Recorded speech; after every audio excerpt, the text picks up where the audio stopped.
Welcome to another episode of Just More Fix. This is James. With me in this episode is Lacey. You can find us online at justmorefix.com or on Twitter at justmorefix. If you like us, you can support us at Patreon, and you can give us a rating and review at Apple Podcasts, wherever you find us at. In this episode, we're going to talk about gaming for two. And now, it's time to get our gaming fixed.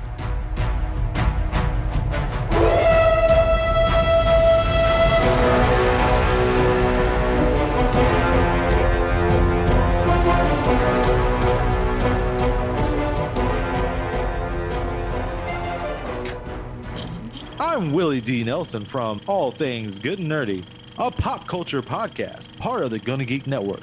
Just like the show you're checking out now. Shows on the network are individually owned, and opinions expressed may not reflect others. Find other tantalizingly geeky shows at GonnaGeekNetwork.com. Welcome to Just More Fix. Couple quick announcements before we get things rolling today. First off, if you haven't heard from last week's episode, we have confirmed with Ivy Fowler, and she is going to be doing our artwork for the Three Sisters zine. So super excited for that, and she's on board and working on things as we speak. And hopefully, as soon as I get some previews in any stage of the artwork, we're going to be shooting those out on the Kickstarter updates and letting you guys check those out, as well as the Patreon too.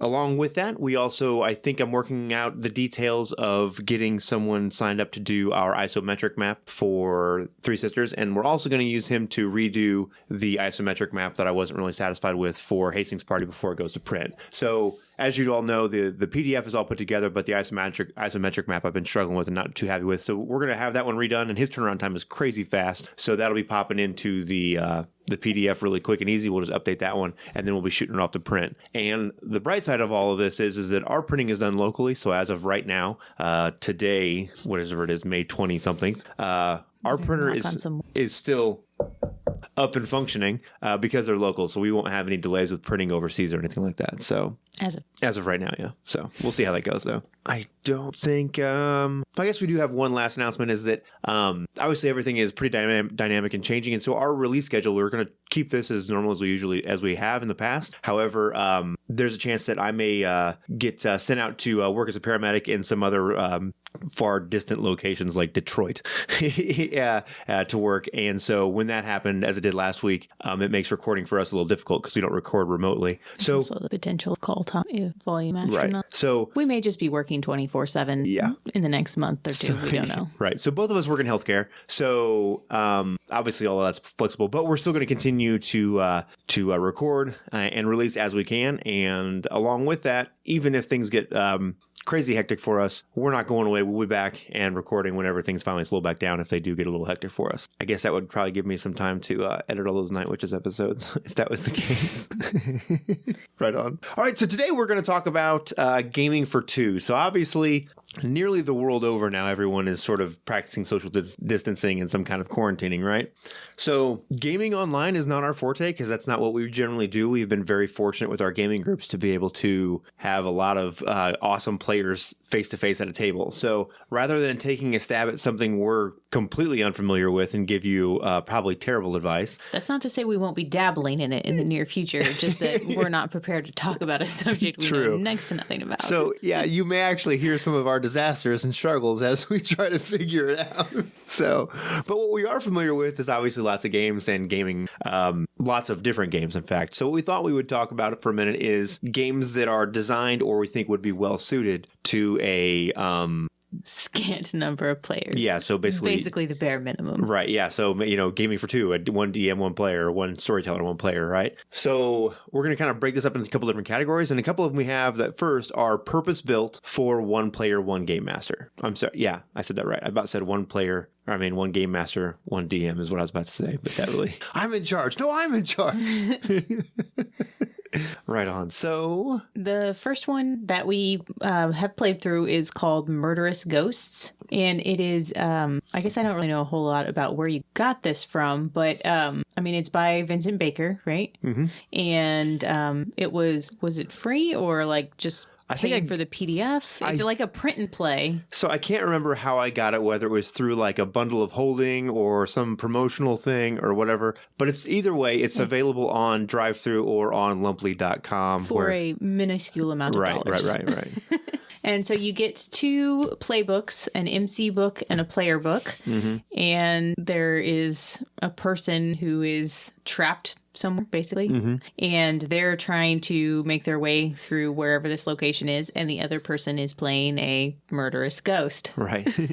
Or multiple of them, as it were, depending on the situation, I suppose. Because you kind of lay out the scenario for it at the beginning of it for why you're kind of in this location that you've got to escape from, right? And it does a good job of setting it up kind of like a horror movie where there's, ghosts that are angry that are trying to kill you and you've got to escape. And then at the beginning, you don't really know that, though. You're sort of like finding objects that are defining the ghost that you're going to be encountering. So.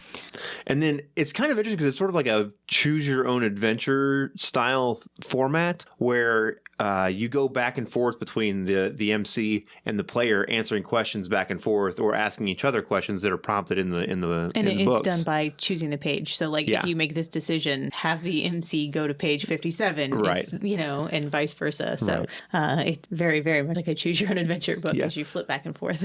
But there is still a fair amount of creativity involved in it because it doesn't say go to page 16 and read text. It's like go to page 16, answer these questions for what has now changed, right? Right. So, and we've played through this I think once, and I know Lee and Carrie said I think that they played through it once as well. So, what did you think of it when we played it?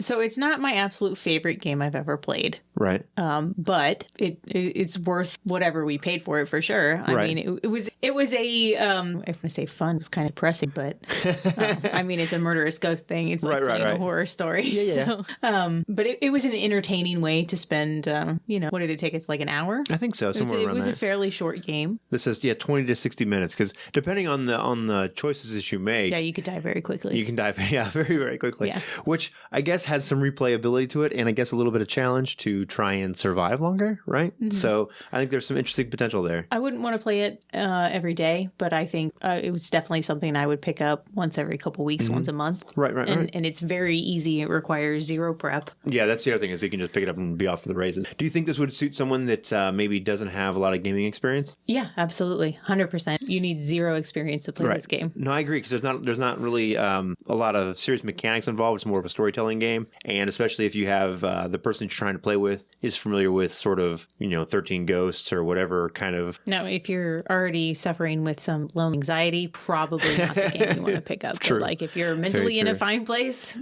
perfectly cool. Or just, you're a fan of horror and you enjoy those kind of things and the catharsis that comes along with them sometimes, right? It could be a very good game. Yeah, I agree. Right on.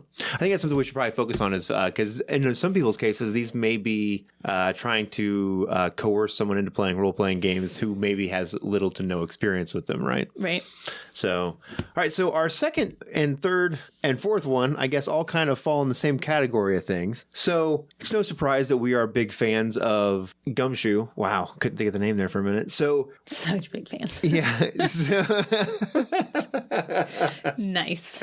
Right. But Cthulhu Confidential is a Gumshoe 1-to-1 thing. So it's one GM, one player, and you play through a mystery just like you do in any other kind of Call of Cthulhu or Trail of Cthulhu game, right? But the adventures are structured in a way and the mechanics are structured in a way to where it's specifically designed for you to be able to play through it where there's one investigator. And like in most investigator shows you watch, it's one investigator that has different sources that they rely on to give them information where they're not an expert in it, right? And we haven't played it, but we have lots of Gumshoe experience and lots of mystery investigation experience. And the way it's structured is really, really good. It's structured really, really well. And more importantly, that's sort of laid out differently for the game master perspective for how to keep the game flowing because there's only two of you. So you don't have all this lag time where the players are negotiating with one another about what to do or trying to go over clues. So the way the mysteries, at least that are put together in Cthulhu Confidential, are very friendly in terms of the way you run them, right? There's good flow charts and stuff like that. And if you just make some quick notes, maybe some tabbies, you're going to be off the races and good to go. And these are not a single session. Right. Right. Right. So I think it's one of those things where if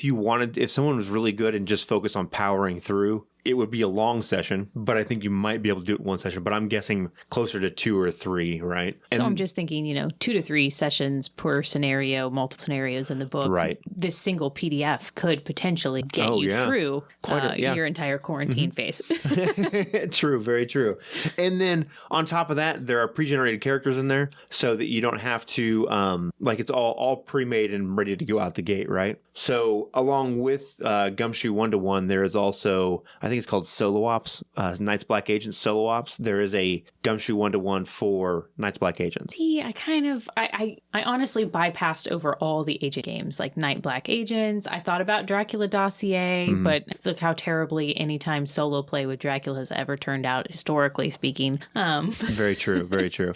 I passed over Connex because to me, when you look at those agent games, it's like there's always at least 2 agents. Maybe there's more, but solo agents just a bad idea. So hang on and stick with me, okay? And the only reason I know this is because of seeing the Solo Ops book, right? Now we don't have it, but I've flipped through it at Gen Con last year or whatever. So the idea behind that one is you're playing basically like a Jason Bourne or a James Bond, right? I just don't think that's as fun. Well, no, but I mean, based on the kind of the way some of those shows and fictions work, you've got to have something to support it. I feel thought like. about that too, but the difference is though is I don't think you could do it with Connex because Connex mechanically isn't structured in a way to where your character is going to be good at everything. Do you know what I'm saying? Right. Whereas like James Bond, he's James Bond, right? So he knows what's up, he knows what to do and how to take care of business. Same thing with Jason Bourne. So I think that that Solo Ops book takes care of that because it's specifically designed to do that, right? Like in most of the other agent games, they're kind of designed to where your character is going to have holes so that someone else can fill those.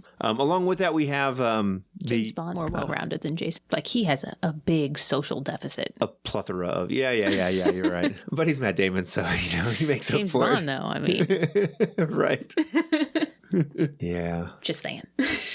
Yeah. So, quick aside, Daniel Craig as James Bond or Matt Damon as Jason Bourne, which do you like better? Daniel Bond. Do you? I think so too. I just think James character in general. It's kind of interesting because like the Jason Bourne movies kind of resurrected the new version of James Bond in a way. Do you know what I mean? Because it's very different stylistically than the previous ones were. But yeah, so good. Like Daniel Craig makes a great Bond. Out of the Erased is kind of interesting, but it's just never going to be as full of a story to me as somebody with the proper amount of baggage. Yeah, no, you're right. You're right. And they kind of did slowly reveal the baggage, but then it became more conspiratorial as opposed to baggage, right? Like mental trauma or whatever. Yeah, the story does get more.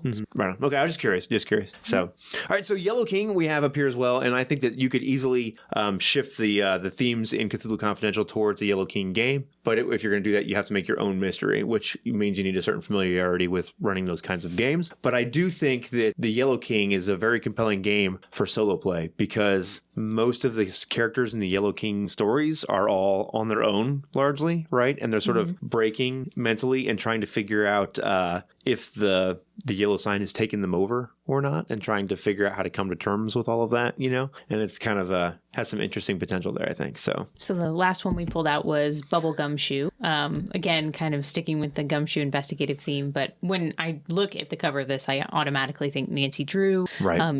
Harriet the Spy, any of those kind of versions. Is Hardy Boys? There's 2 of them. Those 2? Because they're brothers. Yeah, okay. I never read any of them. I don't know. So I can't think of any individual boy books because I don't care. Right. Fair enough. But you could definitely use this one. And especially if you're somebody who maybe you're a single parent or maybe you have a spouse who's not interested in gaming at all, but you have a teenager that you can coerce into doing this with you.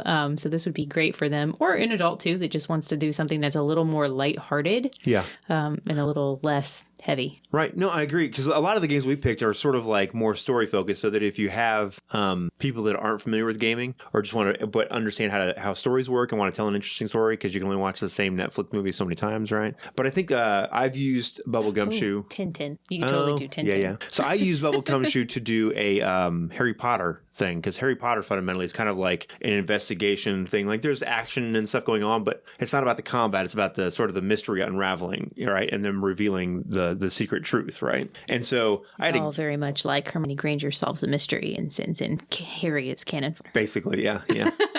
So I think it works really well, and I think if you watch the Harry Potter movies and see how they all kind of come together, that you could very easily do this with solo play. Because while in Harry Potter it's Ron, Harry, and Hermione, but I think you could very easily shift the focus a little bit, or even if you go with the Magical Beast formula and just follow Newt, right? You could very easily do an interesting thing like sort of like that Girl Underground thing goes, where you could play all three characters and just switch out which one you're playing based on what the limelight is. Right. And that's true. That's very true as well. Could be interesting. Yeah, and that's something maybe we should mention is that you don't have to. I know back in the day when it was just me and one other person playing, because our kind of gaming group split up a little bit when I was in my, like mid-teens or whatever. We were playing 2 or 3 characters because that's just what you had to do for D&D. Otherwise, you don't survive, right? That's just not how it goes. You know what I'm saying? So totally workable, but if you want to keep it with one character, one GM, these ones will totally do that for you. Right on. So that's all of our stack of specifically designed. Basically, it's 2 games that are specifically designed for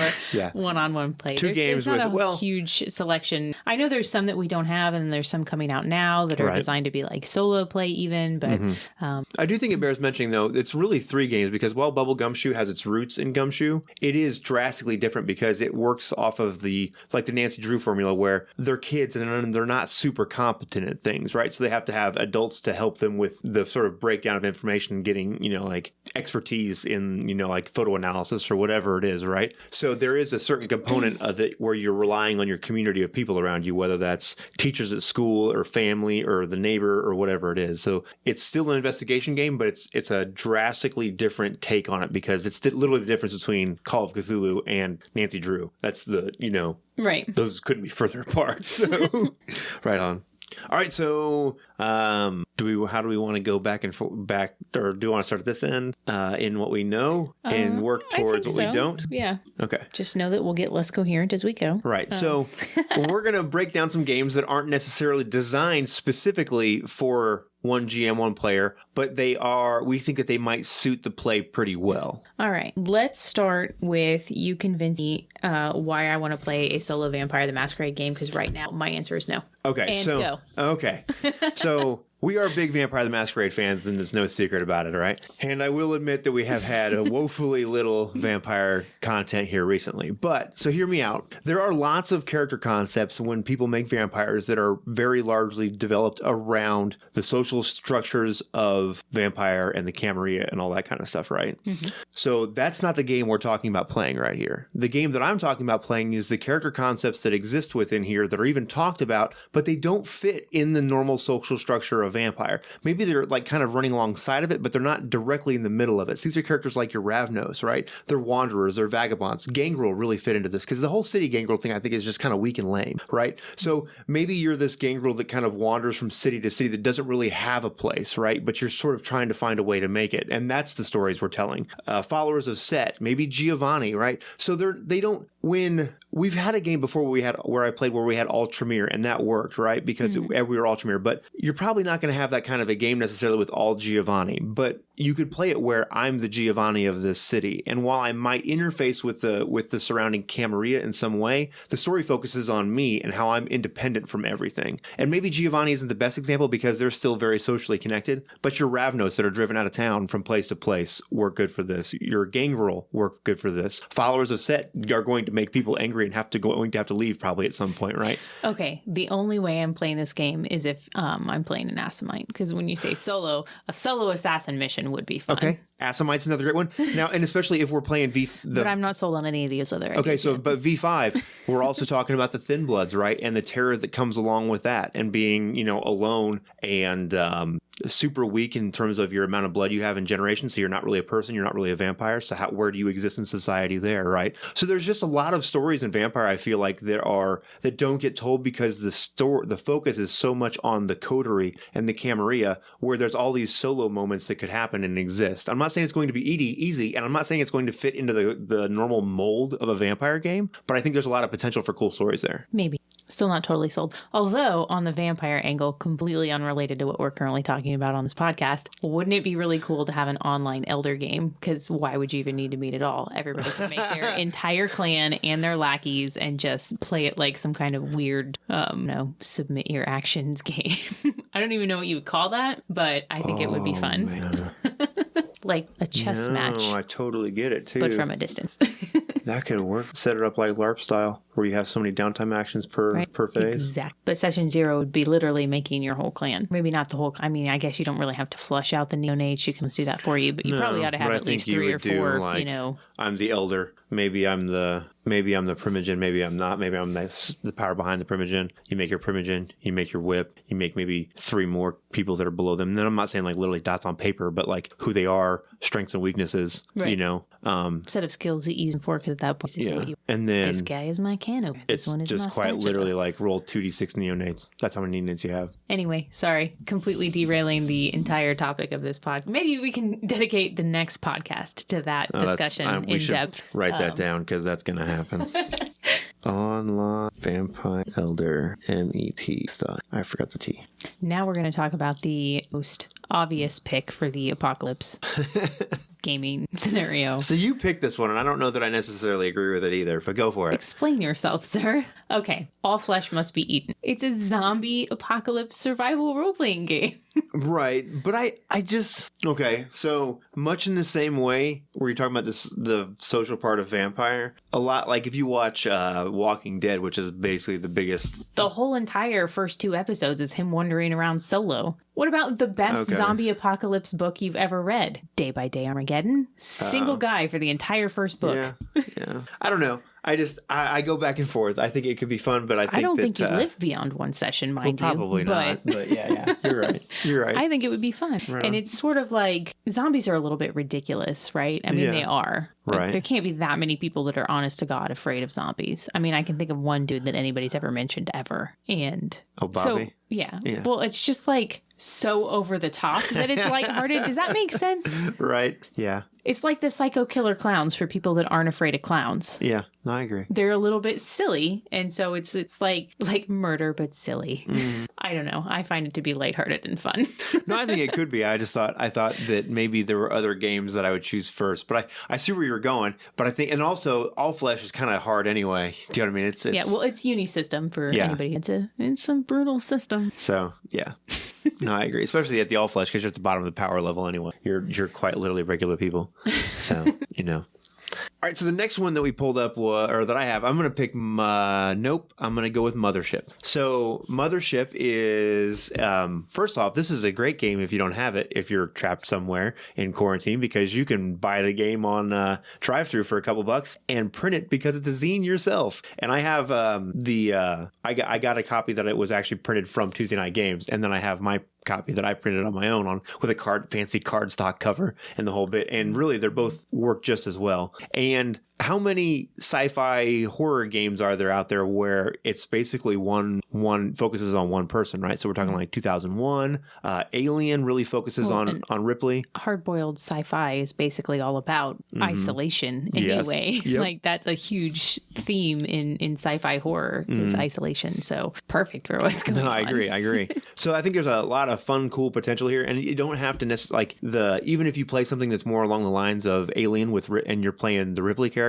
There's lots of other characters that are in there, but the focus isn't on them, so it suits the story for one player, one GM really well, right? There's loads of Marines, but I couldn't tell you a single person's name that was of any of the other soldiers that were there. I just know Ripley, right? You know what I'm saying? That's sort of like the movie was designed to be that way, you know? So I think it suits that well. It's an easy system, especially if you have someone who isn't familiar with gaming. It's about as far as the character sheets go and character generation, it is basically like a worksheet you fill out and poof, character is made. It's about as simple as you get. The mechanics for it are very easy, just percentile. I think it's a great game to get people started into role-playing game that may not be familiar with it, and still lots of fun. Could be, and it works well because you can be as lighthearted, goofy sci-fi horror-ish if you want it to be, all the way up to, you know, turning the volume up on Alien, like it just came out in 1970, whatever it was, 6 or whatever, right? So I think it works really well for this. I forgot to mention it, but with the All Flesh, I feel like if you had somebody who is experienced with the system as a GM, as like introducing it to people that haven't played before, not that bad for a couple reasons. First of all, you could literally say you're good at anything, and now that's the name of your new skill. Right. It uses D6s. Nobody's intimidated by a 6-sided die. Everybody's seen those before. And the theme of zombies is the genre everyone is familiar Super with. accessible, Yeah. especially since Walking Dead. Yeah, I agree. All right. So All do right, you I wanna need to do- derail the most off? Right. Whichever one you want to do. Let's do this next. Okay. So I put this one on here, and Lacey wasn't super stoked about it. But I have the Lamentations book in my hand, but it's basically the catch-all for anything kind of D&D high fantasy, right? So that we're going to basically lump everything together from BX, OSR, LOTFP, and 5e, 3e, Pathfinder, all of it, right? Can't believe I'm saying this, but I think if it's just me and the DM, I'd rather play Dungeon Dragons. Really? Yeah, Why? I'm less likely to die in this scenario. Fair enough. And also, it takes long to make a character. It takes longer to do anything. Like, Right. I don't know. I can go back and forth on this because I see what you're saying, right? I agree that's definitely harder to kill. and it's also 5e just more character. like, Larger than life, fantastical. yeah, okay. So we've got a lot of dark games on here, and I don't mind doing that. But sometimes it's nice to know, like, I'm just gonna go through and do epic stuff and feel good Right. and not die. Right. No, I get it. So when it comes to OSR, I see what you're saying about the grimness of it, right? Right. But what I kind of like about it isn't necessarily the grimness. I see it as the challenge to be creative. It's like don't go in there rushing balls out, right? Because that's going to go poorly for you. So if there's a bad situation, don't go in, right? Back up, figure out a better plan, prepare, and go in so that you're the one doing the ambush, right? And that's the challenge of OSR that I like. I don't see it necessarily as being grim, and I can understand why people do, but I see it as like a creative challenge to be like, figure out this challenge, figure out the puzzle, where I'm not giving you the way to do it. I'm just saying, hey, here's this disaster. Work it out, man. I don't know. I don't know what to tell you. I say that, but then again, I would play Morkborg in a heartbeat if I had it here right now. right. I'm like, okay, Yeah. give me dispensable Well, and character then A, please. I think Morkborg is a great example because of like it's They're so sort of ultra dispensable. yeah. Well, and then it's so metal, it's kind of absurd. So it takes the reality of the grimness off of it. Do you know what I mean? It's Right. like, oh my God, yeah, look at this guy. I'm so metal. You know what I'm saying? Like it's crazy. So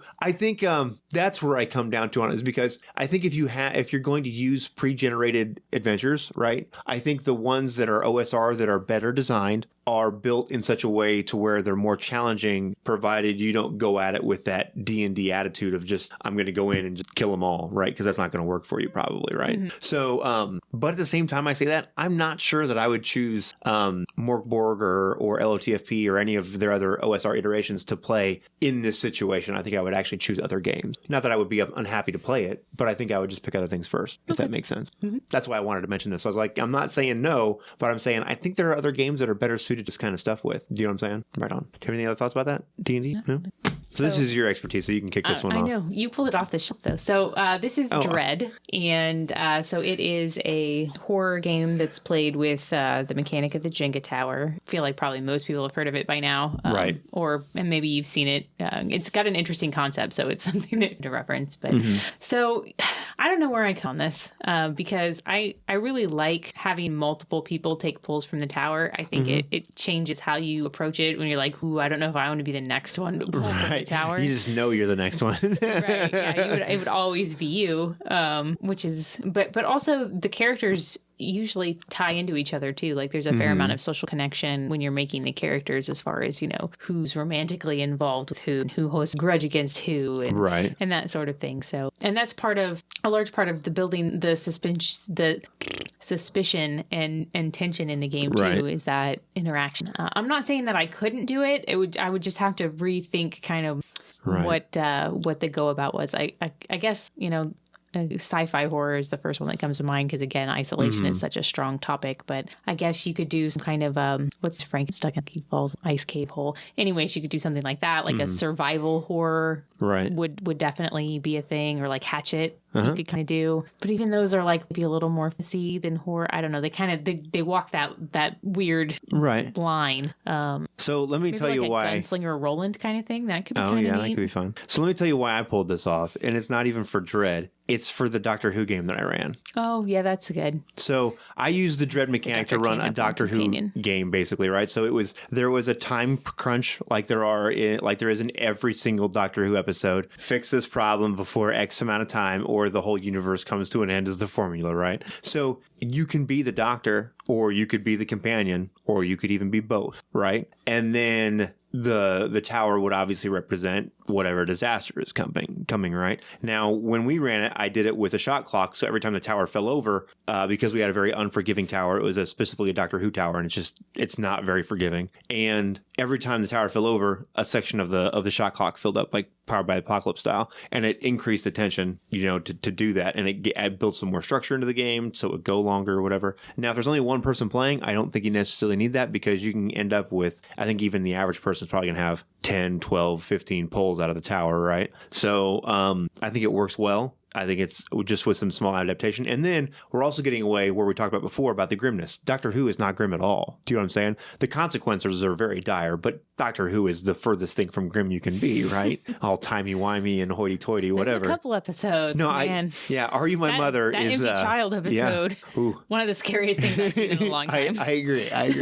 So, but the other thing I would say you could do it if you didn't want to do a Doctor Who thing, and I think along with that, before I go any further, Dread and the Jenga Tower mechanic works well for any person who is at any level of familiarity with role-playing games, right? So, hey, do you want to play this game? Sure. It uses this Jenga tower and tell a story. What? Okay, it doesn't matter. You don't have to be attended by which die do I use? What's this number mean? Nope. Just write down a couple sentences about your character. Poof, we're off to the races. And how many Doctor Who fans are already out there? There's probably a ton of them, right? So even if you have someone who you're sort of quarantined with, or however you want to say that, who's a Doctor Who fan.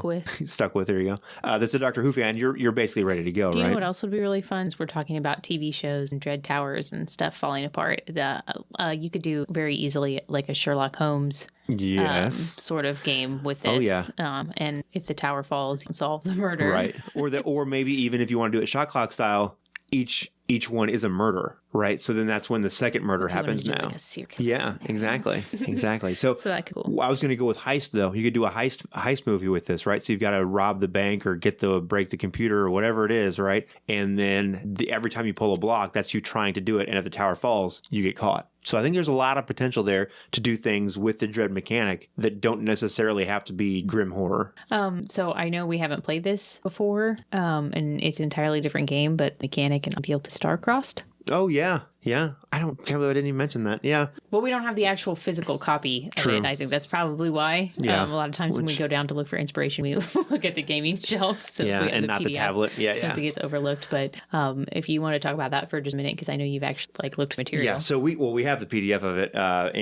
So Starcrossed is a game that is designed for two people. So this is when we actually forgot that it's designed for two people. And it uses a Jenga tower. And basically the premise of the game is that there is you both take on the role of a character, and there is some sort of unrequited love between the two characters of some kind, whether that's, could be any kind of feelings. It doesn't necessarily have to be romantic, but like in the example in the book, or I can't remember if it was in a book or in a blog post or on the Kickstarter that went along with it, one of the examples was there was a scientist who was on a space station, and it was the AI, right? And so when the tower falls, you act on those feelings is basically what it is, right? So this scientist was getting rotated home off the space station, but he had spent so much time up there alone with this AI that he had developed sort of feelings for it and that kind of stuff. So there's some really, really cool potential for things there, for stories of like human connection and that kind of stuff. Penny Dreadful, but I think that Vanessa Ives and her are a great example. Vanessa Ives and Mina. Mina's the one that got back and forth. She's the one that's missing that they spend all the time looking for. Yeah.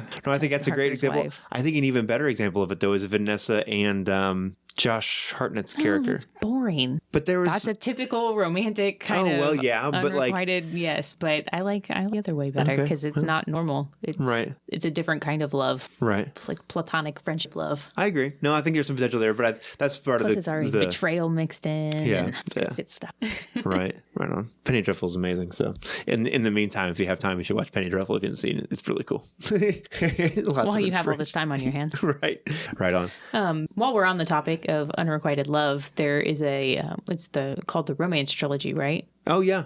Yep. I know at least some of those are designed for play with two people. I think Emily Care Boss wrote those, but I haven't been three, like a love triangle sort of student. Yeah, those are on drive-through as well. I have them, but I haven't been through them as thoroughly as I have the games we're talking about now. So, but if you're looking for entirely different romances and something we necessarily talk about or do a lot, but that is there if that is your jam. 100%.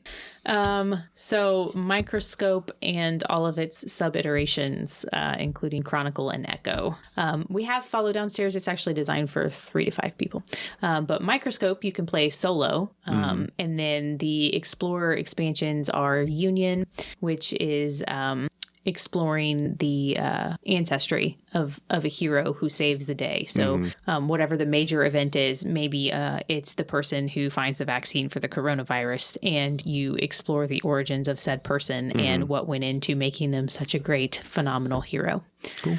So that's what that's about. Chronicle is not a person. So it could be a place, it could be an object, it could be the Sorcerer's Stone, it could be Alcatraz, the prison. It could be any of those things, and talk about the origins of said object. Right on. And then Echo is kind of interesting too. So this would be, I should have related everything back to the coronavirus. It's just like topic for the day. Exploring the origins of the vaccine itself. No, usually it's some kind of mythical thing. Right. But Echo would be like, okay, coronavirus kills the world. So we're going to go back in time and try and stop the events that led up to this. Right. Okay. Cool. Right on. And exploring how you would do that. So, yeah, Microscope is fun. And the original one is one of the few things that you can play solo, and it would still be kind of interesting. Yeah.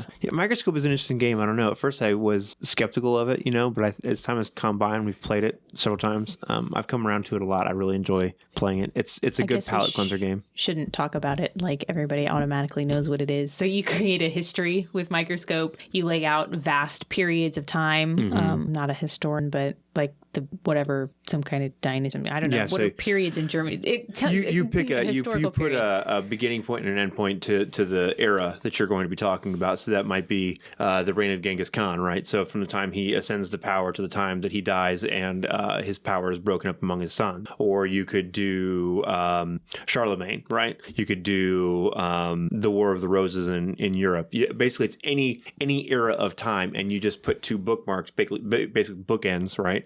And this is the time period. So you could do, like, if you're going to do World War II, you could do when Franz Ferdinand is shot. Not Franz Ferdinand. That's World War I. So you could do for World War I, you would do when the Archduke Franz Ferdinand is shot, and then the end would be the Treaty of Versailles, right? And so it's basically just any kind of era that you want to go through. And then you zoom in into a particular individual event within one period of time. And then you can zoom back out and add a whole new vast period and in and out, and you can explore individual characters that can come and go. There's a little bit of role playing that can happen if you're playing with another individual, or you narrate what happens if you're solo. I'm looking here, and the vast majority of these we have reviews up for. So if you are listening to us through like Spotify or what do you call it? Apple Podcasts or something, you can scroll through the list, or you can just go to justmorefix.com and search for the episode or whatever, or just type into Google Just One More Fix Microscope. It should bring it up, because the vast majority of these ones we're talking about we have reviewed. So if you have specific questions about the games and want a preview of what it is or why we like it outside of For Two People, you can check those out there. So, all right. So I'm going to go and pick Dogs in the Vineyard next. So while Dogs in the Vineyard is designed for, in terms of a traditional role-playing game, I do think that Dogs in the Vineyard, you basically play sort of like in a fictional Mormon frontier West, right? So you're not actually Mormons, but that's sort of what it's based off of, right? So you're God's dogs, right? You go and do God's work. And it's sort of very similar to Roland from The Gunslinger in some ways. It channels a lot of that, but then a lot of the historical feel of the Western frontier in the U.S. Mm-hmm. And while it's designed to play with multiple people, I think that the stories that you can tell work very well with one player. So you think of your cowboy movies, and basically just that tall, lean figure standing against the setting sun, or Clint Eastwood, riding off into the sunset solo on the horse. That Unforgiven, kind of thing. So many of them. Pale Rider. There's so many great Western stories. They are the lone wolf character. Yeah, and I think that Dogs in the Vineyard, even if you want to pull the religious part of the Mormonism out of it and just have it to where you're just a lawbringer, I think it works really well for those kind of stories as well. And because really the spaghetti Western is sort of structured in a way very similar to the way these stories are told, the problems that are there existing in a town continue to spiral out of control until it gets to a giant problem. Now, in Dogs, it usually involves some kind of demonic entity that continues to grow in strength, right? But you don't have to have that supernatural element if you don't want to. You could just do this as a completely straightforward Western story, and I think it would work just fine. But I think it really, the stories themselves really suit that style of play. That's really kind of where a lot of my inspiration for a lot of these that I picked came from, is like, what games can we tell that are highly personal, highly stylized, that you couldn't necessarily tell if you had a table full of people, because you've got to share the spotlight. Do you know what I'm saying? Right. So,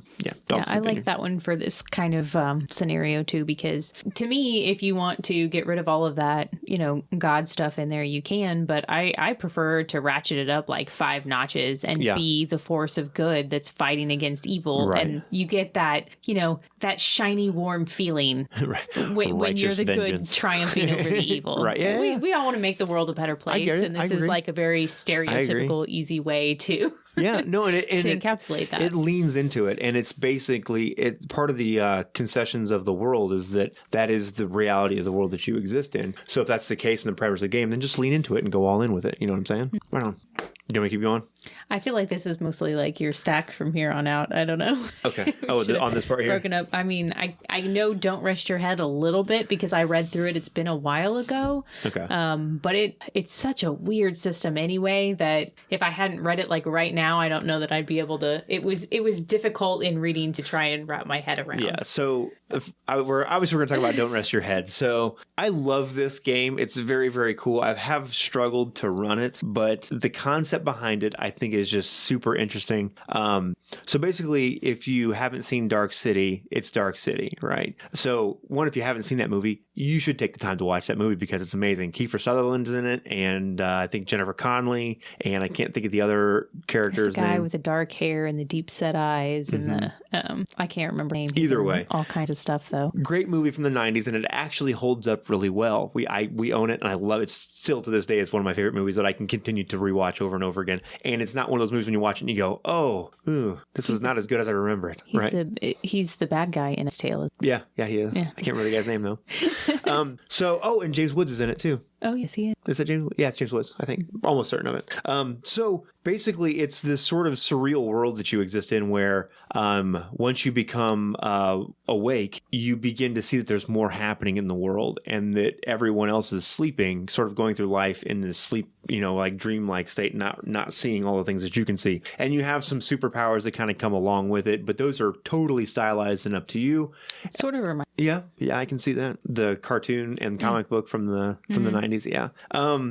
So I think we have a review of this online. It's really kind of a hard game to explain, and I think that we could probably spend a whole episode of it. I think we do. So it's very simple mechanically. It's all D6s, but they're in a couple configurations. You need a couple different colors, and depending on what dice you succeed on the most on and what dice you fail the most on, kind of dictates what the success or failure looks like. And it has its own setting, but you don't have to use it. Basically, it's just sort of a world where you can see things that not everyone else sees, and there's a higher reality that you're able to perceive, right? And then what do you do with that? And how do you try and right the wrongs or escape from that world? Because if you fall asleep in this world, when you wake back up, bad things have happened to you, right? That's the whole goal, is to not fall asleep. Hence the name Don't Rest Your Head. Right on. So this is a hard one. I don't know. I think that if you're going to run this game at your table, even if it's just one person, I think you're going to need to make sure you have a thorough grasp of it and kind of the genre of movies and fiction that kind of go in this vein around. Fight Club too. Fight Club is a really good. Yeah, it was a great example. That's insomnia, psychosis, and definitely some madness. It's sort of like this border between insanity and reality. Do you know what I mean? And where do they kind of overlap one another?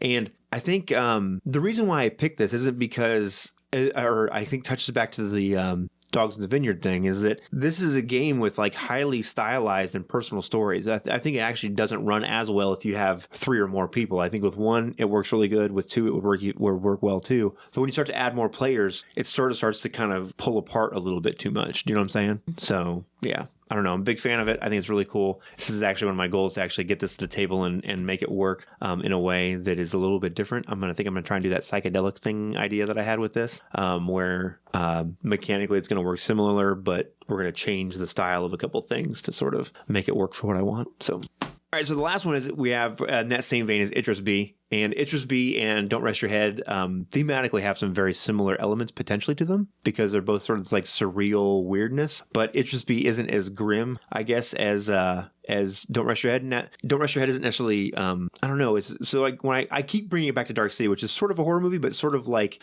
I think the grimness in Don't Rest Your Head is implied as a suspense thriller part even just by element the as well. names and the mechanical functions. It's definitely not designed to be happy. No, but I think it's also has a very strong thriller element to it as well, like suspenseful. Yeah, but it's definitely darker. Yeah, I agree. I don't think it's as dark as full on horror though. Do you know what I'm saying? But it could be. Yeah, totally. It doesn't have to be, but it definitely could be. Right. Now, at the other end of that, Itchersby is just surreal noir, and it's weirdness in every way, and it can be dark, but I think it also leans a little bit more towards not so grim.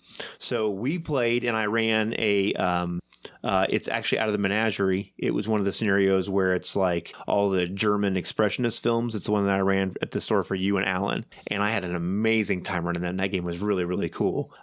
It kind of, I don't know, it's crazy, but if you smashed together Doctor Strange and Big Trouble in Little China.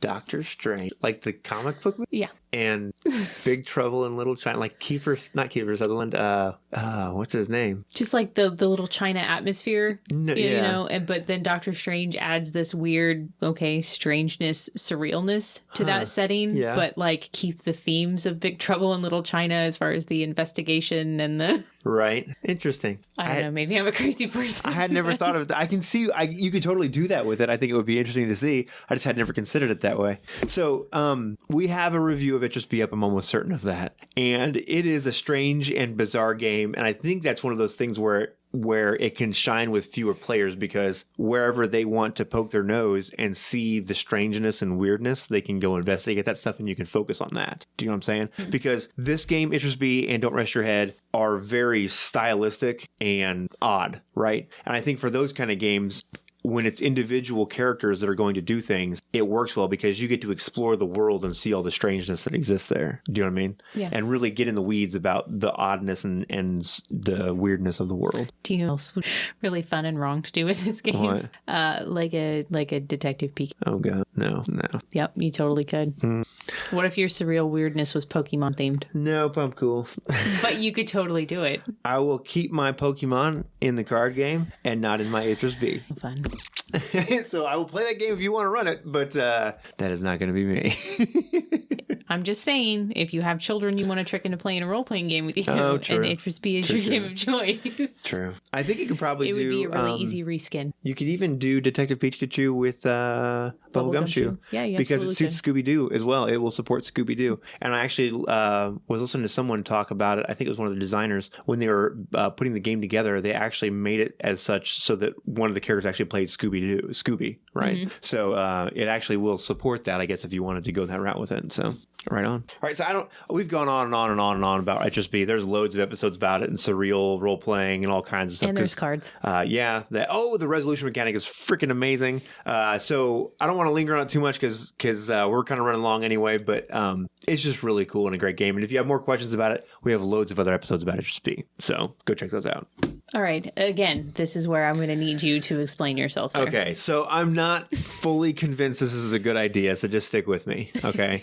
So the next one is Wraith. And part of the reason why I thought this might work is because, one, these are very personal stories about the characters, right? Let me start off with why it won't work. Okay. Because you're supposed to have one person to play the Wraith and one person to play the Shadow and one person to run the game. That's 3 people for one character. Okay. Now, I'll acknowledge that, but in the book, it talks about if you don't have someone to play the Shadow, either the player can play their own Shadow if you have good role player. I didn't say S on that one. If you have a good role player, right? I think some people could... that actually work better than having play your Shadow. Right. And their character. If you had a dedicated person to play their Shadow, I think that's the best way to do it. No, I agree. And I think that's what we need to do at some point. But I think one person playing both... I think it could work. Would probably actually work better than... And then at the same time, if you're the game master, there's nothing that says that you can't take some agency with the Shadow as well. Where I would say, hey, your Shadow also tells you this, right? Or here's the offer they make. Or it's maybe the Shadow is actually a negotiation between the player and the game master, so they both have a role in it, right? So you as a player, you could say, I think the Shadow would offer me a couple dice here. Do you agree with that, yeah, I think 2 is good. That's what, do you know what I'm saying? Like there could be a negotiation between those 2 things. But what I was really coming down to about it is the fact that Wraith is a struggle to run when you have multiple people, because initially when the characters come across and they become Wraiths, it's a very personal story, right? About your passions and your fetters and all this kind of stuff. And I think it's hard to do with a group of people. It's a lot of managing. Like you're trying to manage the story, you're trying to incorporate all of the characters and give them the spotlight, but then you're also trying to kind of manage to make sure that everybody's actually doing the shadow appropriately, because it's easy to get lost in your own character and forget that you're supposed to be doing this for the other person. And then so as a GM, if you're not like, oh, hey, don't you think so and so, you have to have like an intimate knowledge of their character and the shadow. Like it's just a lot. You're really, as a game master, you're running 2 games at the same time. You're running the shadow game and then you're running the Wraith game. And that's a lot to keep in your head at once and can be very, very difficult. And so I think this would kind of solve it, because you're only managing that for one person now, right? That could be cool if you had somebody very willing to play it out and see Take what a chance and explore and see what happens. So I'm not sure it would work really well. It feels a little like playing chess with yourself, though. Like you're always definitely going to make one side win. But see, here's something that I'll kind of point back to, a reason why I think this would work with some people, okay? When I play World of Darkness, I like to walk my character down roads that I know are terrible for me, but it makes sense for my character, right? And I like to, like in LARP, I love to do this, where I would put myself in a terrible situation and try to find my way out of it. And that is in my mind, that's what I would be doing with a shadow, right? I would knowingly be putting myself in those situations to see what would happen. Do you know what I'm saying? So that's the only reason why I picked it and thought it would be a good idea. Well, after that, I would say I'm sold on that more than I am on Vampire the Masquerade. So fair enough. So I think these last 4 games. Look how pretty this book is. It is a very pretty book. This is the Wraith 20th anniversary special edition. It looks like you could read the entirety of it if you had a full 3 minutes. You do. Sort of like the Pathfinder 2nd edition. Coming in at a whopping... We're not actually going to be playing this game. I'm just going to dedicate this time to learning. 527 pages of it. But it is a beautiful book. It's gorgeous. So I think these last 4 we're just going to give a quick rattle-off mention to, because we haven't played any of them before. Right. But we pulled them off the shelves. I don't think that's bad. So you just went through like 12 No, I don't disagree. Played. I just think it's funny that we're about to be like, we're going to recommend these games. Haven't played them yet. No, I'm not saying I recommend them. No, I agree. Like we're just talking about things that you could do with 2 people. Right. And part of this is I kind of wanted to find some things for us to do that we haven't played before that we can bring back to the table and talk about once we have. Right. No, I agree. I think it's fun. I think it's good. So the first one of these is called Lacuna, and we got this at one of the Gen Con deals, and there's sort of like an arachnid Soviet army. Okay. That's going on. And you're secret agents. And you work for bad people. So yeah, sorry. Here you go. Arachnid-headed beings that guard a war-torn border zone.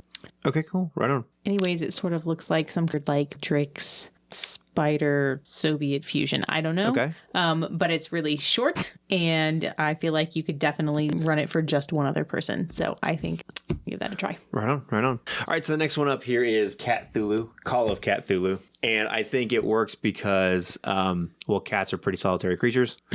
And so basically you are a pretty cat. Solitary. Yeah.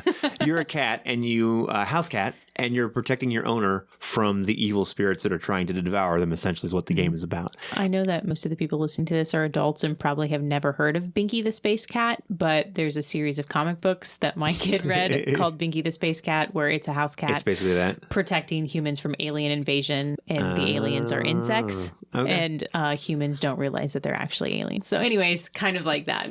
Right on. So very, very simple rules. I think the character sheet, actually, part of the requirement is that there can't be numbers on it because cats don't count, I believe is what it says, or something along those lines. So it's a very, very simple game. It's very, very thin. There's book 1 and book 2, but book 2 is just more about like how to portray other creatures in the world and that kind of stuff and whatever. So very, very simple game. And I heard it's a great game to get people into role playing that has never role played before, because it's about the story of the cat. Cats are pretty relatable. We've all seen cats doing weird and crazy things, and that's what this game explains, why they do that weird stuff where they're just staring at the door for hours on end or whatever it is, right? So that's basically what it's about. So awesome. So then I have Hell for Leather. Yeah, again, I don't really know much about this other than it's on our shelf. We haven't played it, and I feel like you could definitely do it with one other person. So just read the back of it. It's pretty fun. Zero prep storytelling game of explosive death and murder. No GM, no lengthy setup. Plays out in under 4 hours. If it were a food, it'd be a pizza delivery. Using a tower of dice, tell the story of contestants on the world's bloodiest game show. So basically, warning, contains sexy gore. So it's basically The Running Man. It's very, very similar to the Stephen King story or the Arnold Schwarzenegger movie, The Running Man. But one of the cool things about the mechanic of it is that There's literally a tower of dice. Well, there's a circle. You print out a piece of paper and it's got a circle, right? And then you stack dice up on top of one another and you have to drop a D10 and it needs to land in the circle but not knock over the dice. Oh God, that's terrifying. So it's super fun, and you keep like each time something happens or whatever, I think you add a die to the tower, and so it gets more and more perilous as you go or whatever. And it talks about the size of dice that you should use for the D6s because to make it a little more difficult or whatever. So, but it is designed for 2 to 6 players, and the fact that it's GM-less means everybody kind of gets an equal. Oh my goodness, is that you or me? It's an equal play. I don't. Okay, so Hell for Leather. So we're gonna give these a shot here. The last one we have, and I'm not sure if this is a good idea or James's worst idea of all time in grim and difficult times, but the last book we have up here is. So we have this movie called The Shining. Yeah, the World of Darkness slasher. So I don't even know why they made this initially as a game, to be honest with you. I didn't even know it was a game. I had no idea this was on our shelf at all. It was like on the side shelf in the middle, laying down on its side. So I got it out of a morbid curiosity to sort of see if it was even possible to make it work or to use it for a bad guy, right? When did this even come out? It's look on the back. Has it been out like a long time? Oh yeah, it's been out a while. It's New World of Darkness, but it's been out a while. Interesting. So basically 2008. There's a conspiracy theory about all serial killers are like part of a secret society or something along those lines, right? And that's basically what this is. Okay. There's an excellent Sandman graphic novel where all the serial killers meet up at like a hotel conference. Oh, see, yep, exactly. And then somehow Morpheus ends up there. But anyways, good times. Hooray, Sandman. So yeah, me and Kurt had talked about this game before and about whether you could do it where you played a group of serial killers, but I thought it was kind of like, well, why would they be together and how does this work? And I don't understand. And I just couldn't wrap my head around it. And then I thought, well, I'll get the book and I'll check it out and I'll see. And so see, you say, why would that happen and how does that make sense? And then I would say to you, sir, the movie, not House of a Thousand Corpses. Well, House of a Thousand Corpses. Right. And also Devil's Rejects? Devil's Rejects, okay. Yeah. Same family. Yeah. All crazy psychopath killers. My phone is blown out. So I think it's possible. I just didn't know how you would make it work with a large group of players, right? But I think if you wanted to play something and give it a shot, it's possible that you could make this work with one person. With one person. Say with a group, I think you'd have to go into it with the conceit that, one of you end up murdering the other ones because that's just how you do.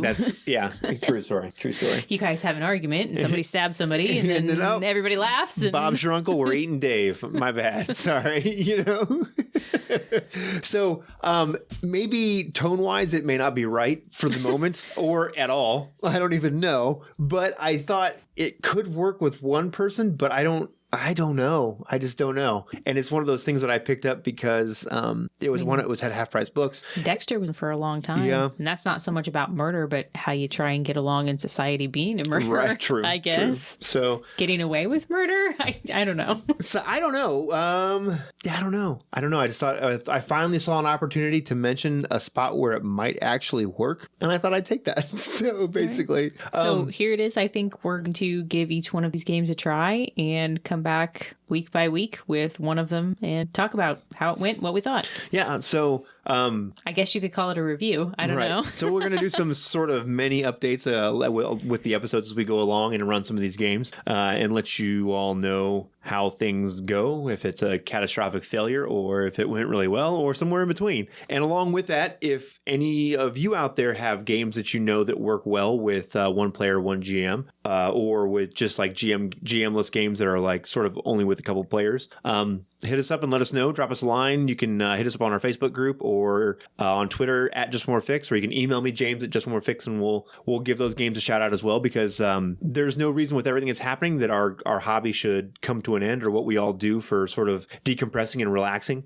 should come to an end, because I know, at least for myself, and I know a lot of other people that work in stressful jobs, role playing is sort of my way to decompress and get some catharsis and sort of let the traumas and the disasters of the work life go. So there's no reason that this should stop, and there's no reason that it has to either. So It's the highest form of escapist. true story. So if there are other games out there that you have found that work well with one game master and one player, hit us up and let us know. And then at the same time, if there are other games that aren't designed for that you have found ways to sort of modify them or tweak them a little bit to make them work, let us know those as well. And we'll give you a shout out and check out those games and see if we can make them work. So, do you have anything else? I think so. Right on. So I think that'll do it for us this week. As you know, remember the Gonna Geek Network, so you can check out lots of geeky episodes over at GonnaGeekNetwork.com. And as always, if you like what we do here at Just More Fix, you should head over to patreon.com/JustOneMoreFix and check things out over there and gain access to all of our raw audio feeds and pre-shows, as well as our zine in print and PDF format,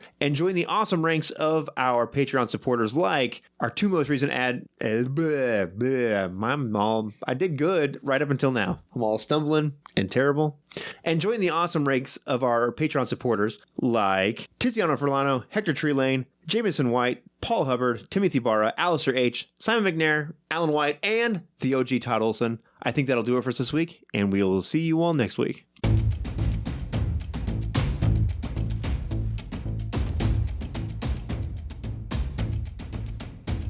Thanks for listening. This has been an episode of Just One More Fix. Music has been provided by Kevin MacLeod. You can find him at Incompetech.com. You can support us at Patreon.com/JustOneMoreFix, or follow us on Twitter at Just One More Fix.